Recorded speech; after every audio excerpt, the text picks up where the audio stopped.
YCP ప్రభుత్వం ఏమో land titling act వల్ల ప్రజలకు ఉపయోగం అని చెప్పి అంటారు. అదే కూటమి ప్రభుత్వం ల్యాండ్ టైటిలింగ్ వల్ల ప్రజలకు ఇబ్బంది జరిగిద్ది అని చెప్పి అంటా ఉన్నారు. దాంతోపాటు మరోవైపు ఇప్పుడు మనం వరుసగా ప్రతిరోజు పేపర్లు కానీ గమనిస్తూ ప్రతిరోజు పేపర్లో ఎక్కడో సాట భూ ఆక్రమణలు, మా స్థలానికి సంబంధించి వాళ్ళు ఆక్యుపై చేసుకునే ఇట్లాంటి రకరకాలుగా వినిపిస్తూ ఉన్నాయి. మనతో పాటు సీనియర్ లీగల్ అడ్వైజర్ అయినటువంటి బొడ్డు రామలింగి గారు ఉన్నారు. ఒకసారి మనం వీటన్నిటి గురించి సార్తో మాట్లాడే ప్రయత్నం చేద్దాం. సార్ నమస్తే సార్. ఏమీ లేదు సార్, ఇప్పుడు సహజంగా ల్యాండ్ టైటిలింగ్ వైసీపీ వాళ్ళు ఏమన్నా దీనివల్ల ప్రజలకు బాగా మంచి జరిగిద్ది అని చెప్పారన్నారు. కూటమి ప్రభుత్వం ల్యాండ్ టైటిలింగ్ వల్ల ప్రజలకు ఇబ్బంది అని చెప్పారన్నారు. అసలు ఈ ల్యాండ్ టైటిలింగ్ యాక్ట్ అంటే ఏంటి సార్, కొద్దిగా ప్రజలకు వివరిద్దామని. మన భారత రాజ్యాంగం అనేది ప్రతి పౌరుడికి ఆస్తి హక్కు అని చెప్పి ప్రాథమిక హక్కుగా ఆర్టికల్ 31 కింద ప్రొవైడ్ చేసింది. ఆ ఆస్తి హక్కు అనే దాన్ని కాపాడటం కోసం అని చెప్పి సెంట్రల్ గవర్నమెంట్ కూడా ల్యాండ్ టైటిలింగ్ యాక్ట్ అనేది పాస్ చేసుకోవచ్చని ప్రతి స్టేట్ గవర్నమెంట్కి అవకాశం కల్పించింది. ఆ ల్యాండ్ టైటిలింగ్ యాక్ట్ ముఖ్య ఉద్దేశం ఏంటంటే క్లియర్ ఓనర్షిప్ ఉందనే తెలియపరచుకోవటానికి, అలానే దాని మీద లిటిగేషన్స్ లేకుండా ఉండటం కోసం అనేది, తర్వాత వాళ్ళు ఏదైనా అమ్ముకోవాలన్నా కానీ లోన్స్కి వెళ్ళాలన్నా కానీ ఈజీగా తీసుకోవటం కోసం అనేది ఆ ల్యాండ్ టైటిలింగ్ యాక్ట్ అనేది ప్రవేశపెట్టడం జరిగింది. కానీ ఇక్కడ మన రీసెంట్గా పాస్ చేసిన ల్యాండ్ టైటిలింగ్ యాక్టు ఉద్దేశానికి వ్యతిరేకంగా, ఏ ఉద్దేశంతో అయితే జనాలకి టైటిల్ని క్లియర్గా ఈజీగా ఎస్టాబ్లిష్ చేసుకోవటానికి, వాళ్ళకి బాగా అనుకూలంగా ఉండటం కోసం, వాళ్ళ ఆస్తిని పూర్తిగా వినియోగించుకోవటం కోసం అనే దానికి ఏదైతే ఇచ్చారో అలా కాకుండా దాంట్లో చాలా హర్డిల్స్ క్రియేట్ చేశారు. ఎక్స్ట్రా హర్డిల్స్ క్రియేట్ చేశారు. ఇప్పుడైతే ఎలా అయితే మనం ఆస్తిని అనుభవిస్తున్నాం, ఎలా అయితే మనం యూజ్ చేసుకుంటున్నాం, అమ్ముకోవటం కానీ లేకపోతే లోన్లు తెచ్చుకోవటం కానీ, అవన్నీ గవర్నమెంట్ అనుమతి తీసుకొనే చేయాలి ఇక ముందు కాలంలో. ఓకే. దానివల్ల ఆ యాక్ట్ ఇంప్లిమెంటేషన్లోకి వచ్చేలకి చాలా డిసడ్వాంటేజెస్ ఉన్నాయి, చాలా మిస్యూజ్ అవ్వడానికి కూడా ఛాన్సెస్ ఉన్నాయి. దాదాపు ఆల్రెడీ మిస్యూజ్ జరుగుతూ ఉంది. గత 5 ఏళ్ల నుంచి లేదా అంతకుముందు నుంచి కొన్ని రెవెన్యూ ఆఫీసుల్లో రికార్డ్స్ని తారుమారు చేయటం, లేకపోతే మామూలుగా ఒకరి భూములు ఒకరికి ఎక్కించడం, అవి ఈ మధ్య ఎక్కువైనాయి. ఇప్పుడు ఈ ల్యాండ్ టైటిలింగ్ యాక్ట్ని అడ్వాంటేజ్గా తీసుకొని ఇంకా అవి ఎక్కువ జరగడానికి చాలా అవకాశం ఉంది. కాబట్టి ఈ ల్యాండ్ టైటిలింగ్ యాక్ట్ అనేది ఈ ఆస్తి ఉన్న ప్రతి ఒక్కరికి ఇబ్బందికరమైన యాక్టే. అందుకని చెప్పి దాన్ని రద్దు చేయాలని చెప్పి మా న్యాయవాద మిత్రులందరూ అన్ని స్టేట్ బార్ మొత్తం అన్ని బార్ల వాళ్ళు చాలా కాలం స్ట్రైక్ చేయడం జరిగింది, పోరాటం చేశారు. దానికి అనుగుణంగా తర్వాత వచ్చిన చంద్రబాబు గారు కూడా ఈ యాక్ట్ని మేము అధికారంలోకి వస్తే రద్దు చేస్తామని అన్నారు. ఈ యాక్ట్ ప్రజల్లో కూడా లాస్ట్ మినిట్లో, లాస్ట్ 10-15 డేస్లో బాగా వెళ్ళిపోయింది, ఎలక్షన్స్లో బాగా వెళ్ళిపోయింది. ప్రజలందరూ అర్థం చేసుకున్నారు ఈ యాక్ట్ వస్తే మనకు నష్టం జరుగుతుంది, కాబట్టి దీన్ని మనం వ్యతిరేకించాలంటే ప్రభుత్వం మారితే కానీ ఇది సాధ్యం కాదు అనే విధానంలో కూడా జనం మొత్తం ఎక్కువ మంది ఆ ల్యాండ్ టైటిలింగ్ యాక్టు విధానాన్ని వ్యతిరేకిస్తూ కూడా చాలామంది ఓట్లేశారు. ఇప్పుడు కేంద్ర ప్రభుత్వం తీసుకున్నటువంటి నిర్ణయానికి ఈ రాష్ట్ర ప్రభుత్వాలు ఎక్స్ట్రా పెట్టున్నారు. అదే మీరు చెప్తారు. కేంద్ర ప్రభుత్వం ఏం చెప్పిందంటే మీరు ల్యాండ్ టైటిలింగ్ యాక్ట్ అని ఒకటి పాస్ చేసుకోవచ్చు. దానివల్ల అడ్వాంటేజెస్ ఏంటి అంటే టైటిల్ క్లియర్గా ఎస్టాబ్లిష్ చేసుకోవడానికి ఒకటానికి, తర్వాత ఈ ఏదైనా లోన్స్ కానీ ఇటువంటివి కావాలంటే ఈజీగా మీరు అందుబాటులో ఉండేటట్టుగా చేసుకోవడానికని ఆ యాక్ట్ పాస్ చేయమని. కానీ దీంట్లో వచ్చేళ్ళకి దానికి భిన్నంగా ప్రతిదీ గవర్నమెంట్ అనుమతితోటే చేయాలి.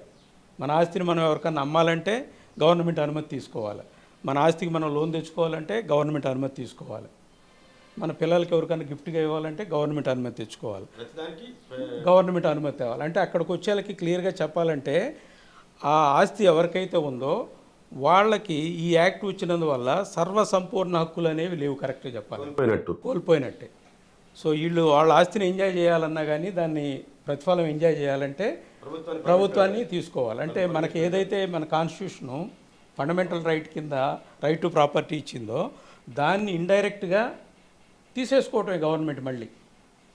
కానీ ఆస్తి హక్కు మన ఫండమెంటల్ రైట్ని తీసుకునే అధికారం ఏ గవర్నమెంట్కి లేదు. అలాంటి చేసిన చట్టాలు కూడా చెల్లవు. అలా చట్టాలు ఏమైనా చేస్తే అది పార్లమెంట్ చేయాలి. పార్లమెంట్ చేసిన తర్వాత మళ్ళీ అది అన్ని కోర్టు కానీ ప్రజల ఆమోదం, కోర్టు ఆమోదాలు పొందితేనే అది నిలబడుతుంది. ఇప్పుడు పాస్ చేసిన ల్యాండ్ టైటిలింగ్ యాక్ట్ అనేది పూర్తి చట్టవిరుద్ధంగా ఉంది. కాబట్టి ప్రజలు వ్యతిరేకించారు, న్యాయవాదులు అందరూ వ్యతిరేకించారు. కాబట్టి వచ్చిన కొత్త ప్రభుత్వం కూడా ఆ యాక్ట్ని రద్దు చేసింది. ఓకే సార్, ఇటీవల కాలంలో బాగా వినిపిస్తున్నాయి ఏంటంటే ఈ ఆక్రమణలు, భూ ఆక్రమణలు ఎక్కువగా కనిపిస్తూ ఉన్నాయి అనమాట. ఇప్పుడు సహజంగా ఇప్పుడు ఏంటంటే ఇప్పుడున్న జనరేషన్ ఏంటంటే పాత తరంలో కాకుండా ఇప్పుడు ఎవరికి వాళ్ళే ఉద్యోగాలు ఇచ్చారు ఎక్కడ బయట విదేశాల్లో కానీ లేకపోతే బయట రాష్ట్రాల్లో కానీ వాళ్ళు ఉద్యోగాలు చేసుకుంటారు. వాళ్ళ తల్లిదండ్రులు ఇక్కడ కొంచెం ఏజ్ బారుగా ఉంటారు. వాళ్ళ కాడ సంపాదించుకున్న డబ్బును వాళ్ళకి వడ్డీలకి ఇచ్చేది దేనికి అని చెప్పనని వాళ్ళు ఎక్కడో చోట ల్యాండ్లు ఇన్వెస్ట్ కొనుక్కొని ఉంటున్నారు. వాటిని మళ్ళీ 5 ఏళ్ల తర్వాత 10 ఏళ్ల తర్వాత వాళ్ళు వచ్చి ఆ ల్యాండ్ని వాళ్ళు వీళ్ళు ఆక్యుపై చేసుకుంటూ ఉన్నారు. అసలు ఈ ల్యాండ్ ఒకటి మనం కొనుక్కోవాలని చెప్పినట్టు అసలు ప్రాథమికంగా ఎట్లాంటి జాగ్రత్తలు మనం తీసుకోవాలి సార్ ఒక భూమి మనం కొనుక్కోవాలి అంటే? జనరల్గా భూములు అనేవి 2 విధాలుగా సంక్రమిస్తాయండి. పూర్వీకుల ద్వారా సంక్రమించే ఆస్తులు, తర్వాత కొనుక్కుంటే వచ్చే ఆస్తులు, లేకపోతే ఏదైనా గిఫ్ట్ డీడ్ ద్వారా కానీ వీలునామా ద్వారా కానీ, మెయిన్గా పూర్వీకుల ద్వారా వచ్చే ఆస్తులు ఎక్కువ ఉంటాయండి. తర్వాత ఈ మధ్యకాలంలో ఈ క్రయ విక్రయాలు ఎక్కువ జరుగుతున్నందువల్ల డాక్యుమెంట్స్ కూడా ఈ మధ్యకాలంలో బాగా వస్తున్నాయి. ఈ పూర్వీకుల నుంచి వచ్చే ఆస్తులకి ఎవరైతే నా పూర్వీకుల ఆస్తి అని చెప్తారో వాళ్ళ దగ్గర ఏమి రికార్డు ఉండదండి ఫస్ట్లో. అంటే మన తాతల దగ్గర కానీ మన తండ్రుల దగ్గర కూడా ఏమి రికార్డు లేవు, ఏముండదు. ఈ ఆస్తి నాది అని చెప్పుకోవడానికి ఏమి రికార్డు లేదు. అందుకనే ల్యాండ్ టైటిలింగ్ యాక్ట్ అనేది వచ్చింది. ఈ ఆస్తి నాది అని చెప్పుకోవడానికి నా దగ్గర ఏమి లేదు కాబట్టి ఈ ఆస్తి నాది అని చెప్పడానికి మనకు ఒక రిజిస్టర్డ్ డాక్యుమెంట్ ఉంటే ఈ ఆస్తి ఫుల్ ఫ్లెడ్జ్డ్గా నాది అని చెప్పడానికి అవకాశం ఉంటుందని చెప్పి చేశారు. కానీ ఈ పూర్వీకుల నుంచి వచ్చే ఆస్తులు ఏది ఎవరిది అని చెప్పడానికి తెలియపరచుకోవడానికని రెవెన్యూ రికార్డ్ అనేది మెయింటైన్ చేస్తారు. ఫస్ట్ మనకు వచ్చే బేసిక్గా ఆర్ఎస్ఆర్ అని ఒకటి ఉంటుంది, రీసర్వే అండ్ రీసెటిల్మెంట్ రిజిస్టర్ అని చెప్పి. అది గవర్నమెంట్ బ్రిటిష్ ప్రభుత్వంలోనే సర్వే చేయించి ఉన్న ల్యాండ్స్ అన్ని సర్వే నెంబర్ వైజు ఒక నంబర్ ఇస్తూ ఆ భూమిలో ఎవరెవరు అనుభవంలో ఉన్నారు, ఆ భూమి ఎవరిది అని చెప్పి ల్యాండ్ టైటిలింగ్ యాక్ట్ అని ఒకటి ఆర్ఎస్ఆర్ అని ఒకటి తయారు చేశారు. అలానే ఎఫ్ఎల్ఆర్ అని ఒకటి ఉంటుంది. గవర్నమెంట్ విలేజెస్కి ఏమో ఆర్ఎస్ఆర్ ఉంటుందండి, తర్వాత ఈనామ్ విలేజెస్కి ఎఫ్ఎల్ఆర్ ఉంటుంది. మనం బేసిక్ ఏంటంటే ఏ ల్యాండ్ అయినా మన దగ్గరకు వచ్చినప్పుడు కొనడానికి కానీ లేకపోతే లోనుకి కానీ వచ్చినప్పుడు ఈ 2 రికార్డ్స్ని చూస్తాం. ఏ విలేజ్కి ఏ రికార్డు ఉందో అని తెలుసుకుంటాం. తెలుసుకున్న తర్వాత ఆర్ఎస్ఆర్ ఉన్న విలేజ్ అయితే ఆర్ఎస్ఆర్ తెప్పిస్తాం, ఎఫ్ఎల్ఆర్ ఉన్న విలేజ్ అయితే ఎఫ్ఎల్ఆర్ తెప్పిస్తాం. తెప్పించిన తర్వాత ఈ సర్వే నెంబర్ నేచర్ ఏంటి అంటే ప్రభుత్వ భూమి లేకపోతే పూర్వంబోక లేకపోతే పట్టా భూమి అయితే ఎవరిది, లేకపోతే ఈనాం భూమి లేకపోతే సర్వీస్ ఈనాం భూమి, అలా క్లాసిఫికేషన్ ఉంటుంది. అది ఎవరిది ఏంటిదని పరిశీలించిన తర్వాత దానికి నెక్స్ట్ వచ్చే రికార్డు ఉంటుంది. దానికి నెక్స్ట్ వచ్చేళ్ళకి మనకి record of rights and pattadar passbooks act అని చెప్పి 1971లో ఒకటి యాక్ట్ వచ్చింది. ఆ యాక్ట్కి అనుగుణంగా ఈ భూ యజమానులందరికీ వాళ్ళకి పాస్బుక్స్ అనేవి టైటిల్ డీడ్ అనే 2 పుస్తకాలు ఇచ్చారు. ఆ 2 పుస్తకాల్లో నమోదు చేశారు. దానికి ముందు 1 year రికార్డ్ అని ఒకటి ఉంటుంది. విలేజ్ అకౌంట్స్ అని ఉంటాయండి. 1 year నమూనా అని ఒకటి ఉంటుంది, దాన్ని 1A అంటారు, 1A నమూనా అని కూడా అంటారు. తర్వాత 1B అని ఒకటి ఉంటుందండి. తర్వాత అడంగల్ అని ఒకటి ఉంటుంది. ఆ అడంగల్ అనేది ఏంటంటే ప్రతి సంవత్సరం ఆ భూమి ఎవరు పండిస్తున్నారు, ఏం పైరేస్తున్నారు, ఎంత విస్తీర్ణం అనే వివరాలన్నీ నోట్ చేస్తారు. అడంగల్లో నమోదై ఉంటుందండి. 1 yearలో వచ్చేళ్ళకి ఆ పర్టికులర్ ఆ 1 year తయారు చేసేటప్పుడు ఎవరు యజమాని, ఎవరు పట్టాదారు, ఎవరు స్వాధీనంలో ఉందనేది నమోదవుతుంది. ఆ 1 yearనే బేసిక్ రికార్డుగా తీసుకొని ఆ 1 year నుంచి జరిగిన మార్పులు అంటే తండ్రి చనిపోతే కొడుకుల పేర్లు ఎక్కించడం, లేకపోతే కొనుక్కుంటే విక్రయదారుడు కొనుక్కున్న ఆయన పేరు ఎక్కించడం అనేది 1 yearలో నమోదు చేసి ఆ రికార్డు ప్రకారం మనం టైటిల్ని ఎస్టాబ్లిష్ చేసుకుంటూ వస్తాము. ఎవరి పేర్లు అయితే 1 yearలో ఉంటాయో వాళ్ళకి ఆ సబ్సిక్వెంట్ తయారయ్యే రెవెన్యూ రికార్డులో మ్యూటేషన్ జరుగుతూ ఉంటుంది. అంటే పాస్బుక్స్ ఇస్తారు, టైటిల్ డీడ్ ఇస్తారు, తర్వాత 1B నమూనా ఉంటుంది, తర్వాత అడంగుల్లో రిఫ్లెక్ట్ అవుతూ ఉంటుంది వాళ్ళ పేర్లు. ఆ విధంగా ఈ రికార్డ్స్ అన్నీ చూసుకొని ఆ ఫస్ట్ రికార్డు 1A కానీ లేకపోతే 1B కానీ అడంగల్ కానీ ఈ 3 టాలీ చేసుకొని ఈ 3 కంటిన్యూస్గా వాళ్ళ టైటిల్ ఎస్టాబ్లిష్ అవుతుంటే ఈ భూమి వాళ్ళది అని నిర్ధారణకు వస్తాం. ఏది పూర్వీకుల నుంచి సంక్రమించే ఆస్తు వాళ్ళది అని నిర్ధారణకు వస్తాం. అలానే డాక్యుమెంట్ ఉన్న దాంట్లో అయితే ఈ డాక్యుమెంటు, దీనికి ముందు డాక్యుమెంటు, దానికి ముందు డాక్యుమెంట్, అలా మినిమం 30 years టైటిల్ చూస్తాం. 30 years టైటిల్ క్లియర్గా ఉంటే ఇది వాళ్ళదేమని మీరు కొనుక్కోవచ్చు అనే సలహా ఇస్తాం. అయితే ఇక్కడ ఏంటంటే మనకి 1986లో వచ్చి ఒక అమెండ్మెంట్ వచ్చి దాన్ని పాపులర్గా ఎన్టీ రామారావు గారు ఇచ్చిన యాక్టు, ఆడవాళ్ళకు కూడా ఆస్తుల హక్కు కల్పించారు. అంతకుముందు ఏంటంటే ఓన్లీ ఇంట్లో మేల్ ఎవరుంటే ఆ తండ్రి వాళ్ళ కొడుకులు వాళ్ళే ఎలినేట్ చేసేవాళ్ళు. లోన్ తీసుకున్న ఎలినేట్ చేసిన వాళ్ళకే రైట్ ఉండేది. 86 యాక్ట్ తర్వాత మన స్టేట్లో ఆడపిల్లలు కూడా ఆస్తిలో హక్కు కల్పించారు కాబట్టి వాళ్ళు కూడా సంతకాలు పెట్టాలి. తర్వాత 2005లో మన ఇండియా మొత్తం అది అమెండ్మెంట్ వచ్చింది హిందూ సక్సెషన్ యాక్ట్కి, దేశవ్యాప్తంగా వచ్చింది. ఆ యాక్ట్ ప్రకారం ఏంటంటే మగపిల్లలకు ఉన్నట్టే ఆడపిల్లలకు కూడా ఆస్తులు సమాన హక్కు ఉంది కాబట్టి ఈ మగపిల్లలతో పాటే ఆడపిల్లలు కూడా సంతకాలు పెట్టాలా.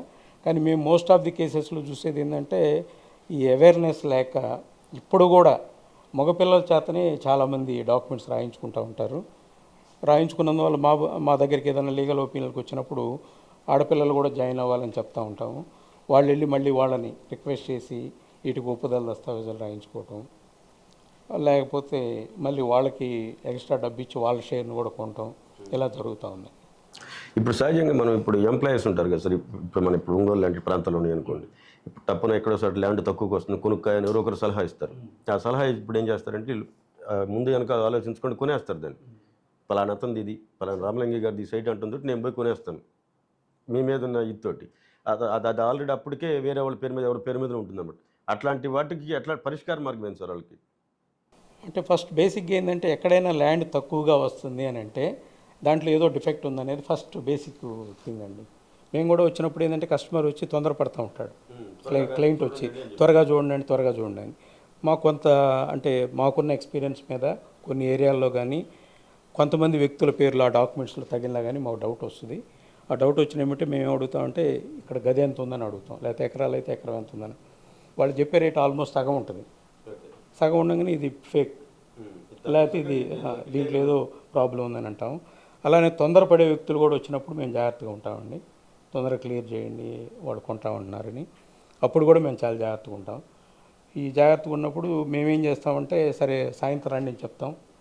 ఈ లోపల ఆ ఏరియాలో మీడియేటర్సు లేకపోతే మాకు తెలిసిన నియర్ బై ల్యాండ్ ఓనర్స్ అటువంటి వాళ్ళని ఎంక్వైరీ చేస్తూ ఉంటాం. చేసి ఏమీ ప్రాబ్లం లేదు అని అంటేనే మేము గైడ్ చేస్తాం. ప్రాబ్లం ఉందంటే క్లియర్గా చెప్పేస్తామండి, ఇది కొనద్దు, మంచి భూమి కాదు అని చెప్తాము. అది ఈ జనరల్గా తక్కువకు వస్తుందని కొనటం అనేది కరెక్ట్ కాదండి. ఎక్కడ ఎవరు తక్కువకు అమ్ముకోరు. ఆ తక్కువకు అమ్ముతున్నారు అని అంటే దాంట్లో ఏదో ఒక డిఫెక్ట్ ఉన్నట్టే. ఇప్పుడు ఈ రెవెన్యూ వాళ్ళు ఎక్కువ ఈ రికార్డులని తారుమారు చేయడానికి ఆస్కారం ఎక్కువ ఉంటుందా సార్? రెవెన్యూ డిపార్ట్మెంట్లో పనిచేసే వాళ్ళు మనం డబ్బుతోనో ఎవరో రాజకీయ నాయకుల ఒత్తిడితోనో ఈ వాళ్ళు మార్పులు చేర్పులు చేయడానికి ఆస్కారం ఉండిద్దా? కొంతవరకు అవకాశం ఉందండి. ఈ ఆన్లైన్ రికార్డ్స్ని కూడా వాళ్ళు ఇంతకుముందు మాన్యువల్ రికార్డు ఉండేవి. అప్పుడు వాళ్ళు వచ్చి ఆల్రెడీ రికార్డ్ తయారై ఉండి అక్కడ గ్యాప్లు లేకుండా ఉంటే వాళ్ళు ఏం చేయలేరు. అక్కడ ఏదైనా చేసినా కానీ ఓవర్ రైటింగ్స్ కనపడతాయి మనకి. కాబట్టి అది ఓవర్ రైటింగ్, మనం కోర్టుకు వెళ్ళినా కానీ ఇది ఓవర్ రైటింగ్ చేశారు. డాక్యుమెంటేషన్ ఎక్కడైనా సరే రెండోసారి తప్పులు పడినా అది చెల్లదా సార్? అది ఇప్పుడు ఏదైనా సరే రిజిస్ట్రేషన్ కానీ ఇట్లాంటివి అనుకోండి, అది రిజిస్ట్రేషన్లో ఎక్కడైనా తప్పు పడితే అది కింద నోట్ చేయాలి. ఇన్నో పేజీలో ఇన్నో లైన్ తప్పు పడిందని చెప్పి రాస్తారు జనరల్గా. అలానే రెవెన్యూ రికార్డులో కూడా ఎక్కడ కొత్త ఎంట్రీ చేస్తున్నా కానీ ఆరో ప్రొసీడింగ్స్ రాసి ఆ డేటు ఇనిషియల్ అన్నీ వేయాలి. ఇప్పుడు మోస్ట్ ఆఫ్ ది రికార్డ్స్ ఏంటంటే అలా చేయకుండా వరకు జస్ట్ రౌండ్ చేసేసి పేరు రాసేస్తున్నారు. ఆ పాత రికార్డుల వల్ల ఇబ్బంది లేదు. ఇప్పుడు ఆన్లైన్ ద్వారా ఏంటంటే నిన్న ఎవరి పేరు ఉంది మనకు తెలియదు, ఈరోజు ఎవరి పేరు వచ్చింది మనకు తెలియదు. నిన్న చూస్తే మీ పేరు ఉంటుంది, ఆ రికార్డు మీ కాడు ఉంటేనే మనం ఎస్టాబ్లిష్ నిన్న ఎక్స్ది ప్రాపర్టీ అలా వైకి ఎలా వచ్చిందని అడగగలుగుతాం. ఆ రికార్డు ఎక్కడ ఉండదు. సో కంప్యూటర్లో దాన్ని డిలీట్ చేసేసి ఈరోజు మనం ఎవరి పేరు ఎక్కిదలుచుకుంటే వాళ్ళ పేరు ఎక్కియటం కూడా కొన్ని చోట్ల జరుగుతూ ఉంది. దాన్ని యాక్చువల్గా ఆన్లైన్ చేసినందువల్ల ఈ రైతులకు కానీ లేకపోతే ఈ ఆస్తి యజమానులకు కానీ చాలా మంచి, ఇనిషియల్గా దాని ఉద్దేశం చాలా మంచిది. దానివల్ల చాలామంది చాలా ఈజీగా వాళ్ళ ఆస్తుల్ని కాపాడుకోవడం జరుగుతుంది. కానీ తదుపరి వచ్చిన మార్పుల వల్ల ఈ ఆన్లైన్లో వచ్చే చేంజెస్ని మార్పుల్ని అది గవర్నమెంట్ యాక్ట్ ఏంటంటే ఏదైనా మార్పు చేయాలంటే ప్రజెంట్ ఎవరి పేరు దాంట్లో ఉందో వాళ్ళని మళ్ళీ క్లెయిమ్ చేసే వాళ్ళని ఇద్దరిని విచారించిన తర్వాతనే ఆ మార్పు చేయాలి. కానీ అవి రెండూ చేయకుండానే వీళ్ళు ఎవరు వచ్చి అప్రోచ్ అయితే వాళ్ళ పేరు రాయటం, లేదా వాళ్ళ పేరు ఉన్నవాళ్ళ పేరు తొలగించి కొత్త వాళ్ళ పేరు ఎక్కించడం జరుగుతుంది. దానివల్ల ఇప్పుడు చాలామందికి నష్టం జరుగుతుంది. ఇప్పుడు అయితే ఇబ్బంది అయితే కలుగుతాను. యాక్చువల్గా అయితే తప్పనిసరిగా ఇప్పుడు మన అయితే ఆ సిస్టమ్ని మెయింటైన్ చేయొచ్చు. గవర్నమెంట్ మెయింటైన్ చేయదలుచుకుంటే ఆ మ్యుటేషన్ అనేది ఫస్ట్ ఆటో మ్యుటేషన్ ఒకటి పెట్టాలి. అంటే ఆల్రెడీ ఉంది ఆ ప్రొవిజను. మనం ఎప్పుడైతే ఒక డాక్యుమెంట్ వస్తుందో ఒక ప్రాపర్టీని, ఆ డాక్యుమెంట్ రిజిస్టర్ అవ్వగానే ఆటోమేటిక్గా మ్యుటేట్ అవ్వాలి.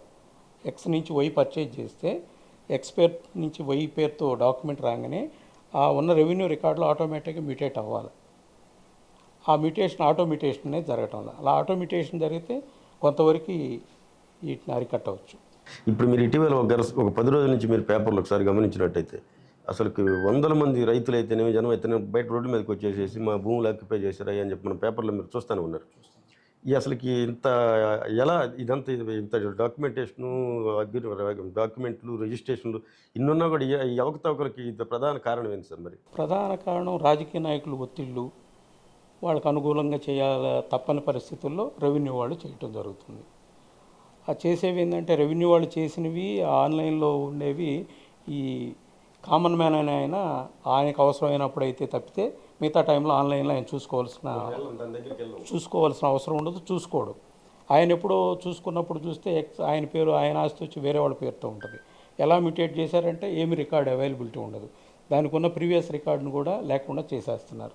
అందువల్ల ఆయన టైటిల్ ఎస్టాబ్లిష్ చేసుకోవాలంటే పెద్దల నుంచి వచ్చిన ఆస్తి కనుక చాలా ఇబ్బందికరమైన విషయం.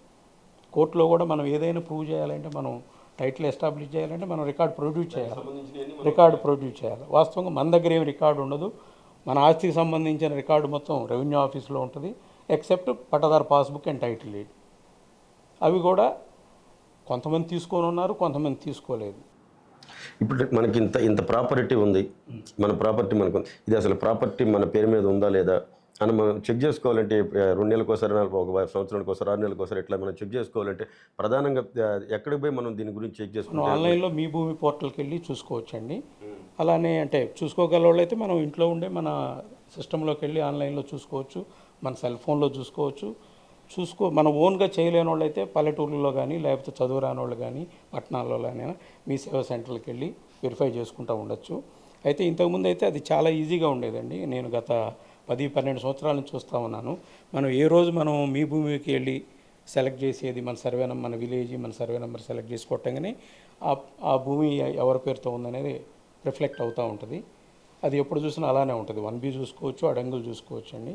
కానీ ఈ గత 2-3 ఇయర్స్ నుంచి ఆ విధంగా చూసుకోవటానికి కూడా ఆ సర్వర్స్లో పనిచేయలేదని ఒకసారి, లేకపోతే రకరకాల మార్పులు కామన్ మ్యాన్ చూసుకోవటానికి ఇబ్బందికరంగా, అంటే మాలాంటి ప్రొఫెషనల్స్ మాత్రమే చూడగలుగుతారు. ఓకే. లేకపోతే రోజు రిజిస్టర్ ఆఫీసులో పనిచేసేవాళ్ళు, ఎంఆర్ఓ ఆఫీసులో పనిచేసేవాళ్ళకి అందుబాటులో ఉంటున్నాయి. కానీ కామన్ మ్యాన్ ఇంతకు ముందులాగా ఆయన సెల్లో కొట్టినా చాలు, డిస్ట్రిక్ట్ సెలెక్ట్ చేసుకొని తర్వాత మండలం సెలెక్ట్ చేసుకొని విలేజ్ సెలెక్ట్ చేసుకొని సర్వే నెంబర్ సెలెక్ట్ చేసుకుంటే ఆ సర్వే నెంబరు ఎవరి పేరుతో ఉంది, ఈయనకి ఎంత భూమి ఉందనేది రేపు వస్తుంది అక్కడ. కానీ ఇప్పుడు అలా లేకుండా దాన్ని రకరకాల మార్పులు జరిగినాయి. ఆ మార్పులు జరిగినందువల్ల అది అందరికీ చూసే అవకాశం లేదు ఇప్పుడు. దానివల్ల ఇబ్బంది. పూర్వకాలంలో ఏవైతే ఉంది ఈ 5 సంవత్సరాలకు ముందు ఎలా అయితే ఉందో ఆన్లైన్ రికార్డ్స్, ఆ రికార్డ్స్నే మళ్ళీ ఇంప్లిమెంట్ చేసి మార్పులు చేయాలంటే తప్పనిసరిగా అది ఇద్దరు సిగ్నేచర్స్, ఎవరు క్లెయిమెంటు తర్వాత ఎవరైతే రైట్ లేని ఆయన పేరు ఎక్కిందో వాళ్ళిద్దరు అనుమతితోటే వాటిని చేయాలి అనేది చెప్తే కరెక్ట్గా ఉంటుంది.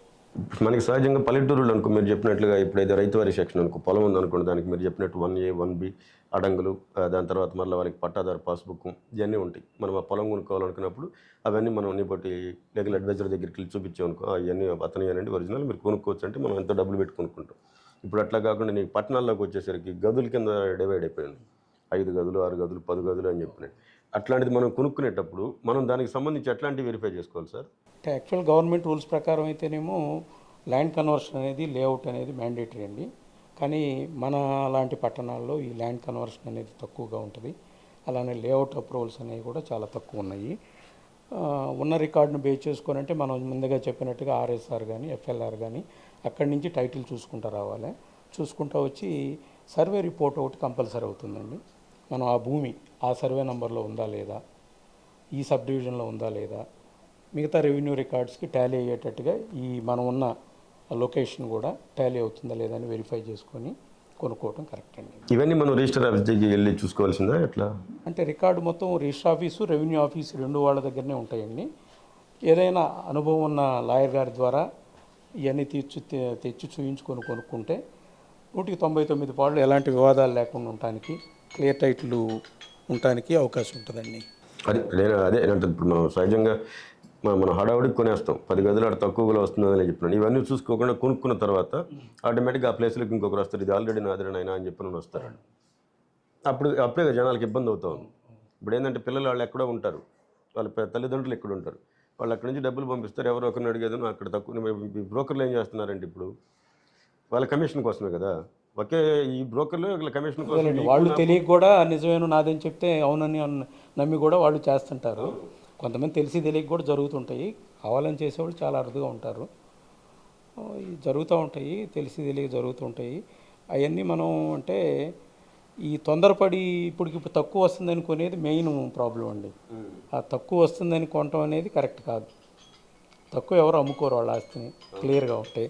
ఎప్పుడైతే తక్కువ అని అంటారో అక్కడ ఏదో ప్రాబ్లం ఉందనేది ఫస్ట్ మనం తెలుసుకోవాలి. అయితే ప్రతి మానవుడికి ఆశ అని ఉంటుంది కాబట్టి టెంప్ట్ అవుతాడు, తీసుకుంటాడు. తీసుకున్న తర్వాత ఆ కాన్సిక్వెన్సెస్ ఫేస్ చేస్తూ ఉంటారు. ఓకే సార్, చివరిగా మీరేంటంటే ఏదైనా సరే ఒక ల్యాండ్ కానీ, ఒక పొలం కానీ, లేకపోతే మనం ఎక్కడైనా సరే సిటీల్లో కానీ లేకపోతే నగరాల్లో కానీ ఎక్కడైనా సరే మనం ఏదైనా ఒక కొనుక్కోవాలనుకున్నప్పుడు, స్థలం కొనుక్కోవాలనుకున్నప్పుడు మేజర్గా పాటించాల్సినటువంటి ముఖ్యమైనటువంటి ఒక 4-5 పాయింట్లు తప్పనిసరిగా ఇవి మీరు చూసుకొని మీరు కొనుక్కున్న పొలం కానీ లేకపోతే ఏదైనా కానీ అనేది చెప్పేది సార్. ప్రధానంగా తీసుకోవాల్సిన జాగ్రత్తలు ఏంటంటే, మీరు ఆస్తిని కొనుక్కోదలుచుకున్నప్పుడు మీకు తెలిసిన న్యాయవాది, ఈ ఆస్తుల విషయాల్లో అనుభవం ఉన్న వాళ్ళ దగ్గరికి మీరు ఎవరైతే అమ్ముతామని అంటారో వాళ్ళ దగ్గర ఉన్న అవైలబిలిటీ ఉన్న డాక్యుమెంట్స్ తీసుకెళ్ళి మీ లాయర్ గారికి సమర్పిస్తే దాన్ని చూసి ఆయన ఇంకేమేమి రికార్డు కావాలి అని చెప్తారు. ఆ రికార్డు మొత్తం తీసుకొచ్చి మీ లాయర్ గారికి ఇచ్చి ఆయన చేత వెరిఫై చేయించుకొని ఈయన అన్నీ క్లియర్గా ఉన్నాయి అని అంటే కొనుక్కోవటం ఉత్తమం అండి. ఆ విధంగా కొనుక్కుంటే ఇబ్బందులు రాకుండా ఉంటాయి. అయితే వీటిలో ఏం జరుగుతుందంటే, ఒక్కోసారి ఈ పూర్వీకుల నుంచి వచ్చిన ఆస్తుల్లో మేము వంశవృక్షాలు అడుగుతుంటామండి, అలానే డెత్ సర్టిఫికేట్లు అడుగుతాము, ఫ్యామిలీ మెంబర్ సర్టిఫికేట్స్ అడుగుతాము. ఈ ప్రధానంగా ఈ వంశవృక్షము, family member certificate, death certificates అనే వాటిల్లో ఈ మధ్యకాలంలో కొన్ని ఫేక్ వస్తున్నాయండి. అంటే ఒక ఫ్యామిలీలో నలుగురు లీగల్ హైయర్స్ ఉంటే వాటిల్లో ఒక ఆయనతోటి ఏదైనా విభేదాలు ఉంటే ముగ్గురు పేర్లే దాంట్లో రాయించుకొని వచ్చేసి 4-5 పేరు మెన్షన్ చేయకుండా కూడా తీసుకొస్తున్నారు.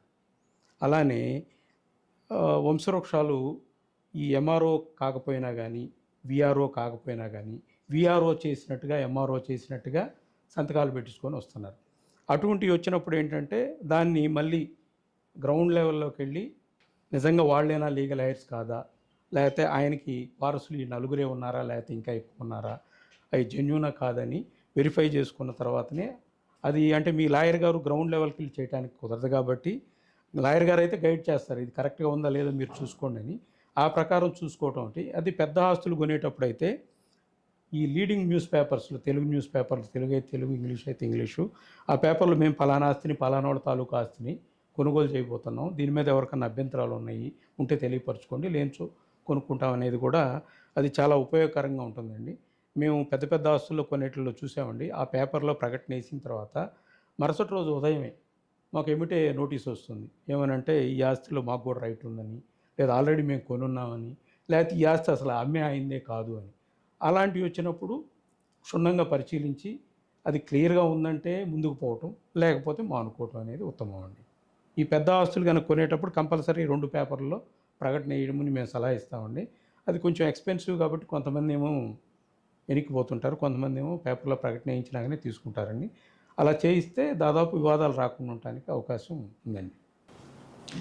లీగల్ అడ్వైజర్గా ఉన్నటువంటి రామలింగ గారు మనతో చెప్పిన విన్నారు కదా.